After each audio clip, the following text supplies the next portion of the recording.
চালার মাটির ঘর, সেখানেই প্রতিদিন নিয়ম করে ব্যাগপত্র সাথে করে হাজির হয়ে যায় খুদে পড়ুয়ারা। এখানেই তাদের প্রাথমিক শিক্ষার পাঠ দেন মালতী দিদিমণি।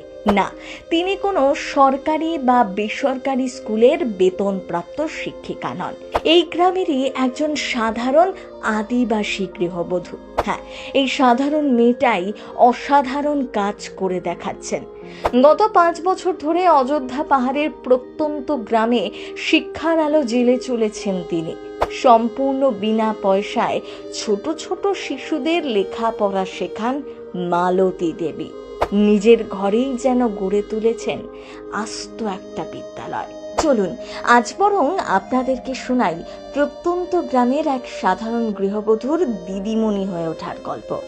পুরুলিয়ার অযোধ্যা পাহাড়ের কোলে প্রত্যন্ত গ্রাম জিলিন সেরেং, যেখানে আধুনিক সুযোগ সুবিধা তো দূরের কথা, স্কুলের ঘন্টাটা অবধি শোনা যায় না।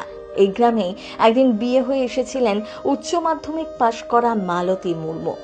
গ্রামের শিক্ষার হাল দেখে খুব মন খারাপ হয়েছিল তার। গ্রামের অধিকাংশ বাচ্চাই স্কুলের মুখ দেখেনি। তারা বাড়ির বড়দের সঙ্গে বাড়ির কাজে সাহায্য করে। বই খাতা এসবের বালাই ছিল না তাদের জীবনে। সালটা তখন 2019। মালতী ঠিক করেন বাচ্চাদের পড়াবেন, এদিকে নিজের অভাবের সংসার। কিন্তু ওই যে যিনি প্রকৃত শিক্ষিত, তিনি তো কখনোই শিক্ষাকে 4 দেওয়ালে আটকে রাখেন না। মালতীও সেটাই করলেন। গ্রামের একটা ছোট্ট ঝুপড়ি ঘরে স্বামীকে নিয়ে পাঠশালা খুলে দিলেন। নিজের উদ্যোগে টাকা পয়সা জোগাড় করে বাচ্চাদের পড়াতে শুরু করেন মালতী। গ্রামে বিয়ে হয়ে আসা নতুন মেয়েটার এই উদ্যোগ দেখে গ্রামবাসীরা মুগ্ধ হয়ে যান, সহযোগিতার হাত বাড়িয়ে দেন। এই ঝুপড়ি ঘর এখন অবশ্য মাটির ঘরে পরিণত হয়েছে। ঘরের মাথায় বসেছে টিনের চাল। সেখানেই এখন প্রতিদিন 45 জন শিশু আসে মালতীর কাছে লেখাপড়া করতে। এখানে সম্পূর্ণ বিনা পয়সায় পড়ান মালতী। ক্লাস 4 পর্যন্ত বাচ্চারা এখানে পড়াশোনা করে। এই গ্রামে মূলত সাঁওতাল সম্প্রদায়ের মানুষের বাস।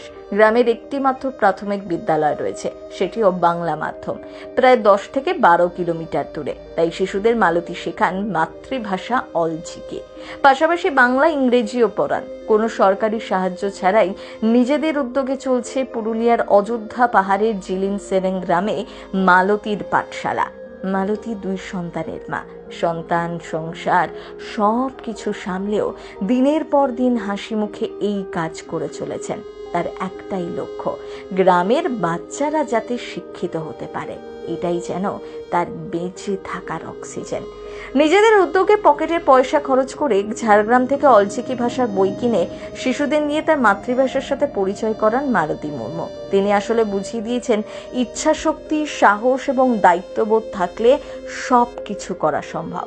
মালতী দেবী প্রমাণ করে দিয়েছেন, পরিবর্তন আনতে গেলে বেশি কিছু প্রয়োজন হয় না, নিজের মনের মধ্যে সৎ সাহস আর চেষ্টা থাকাটাই জরুরি। মালতী দেবী, আপনাকে কুর্নিশ জানাই আমরা।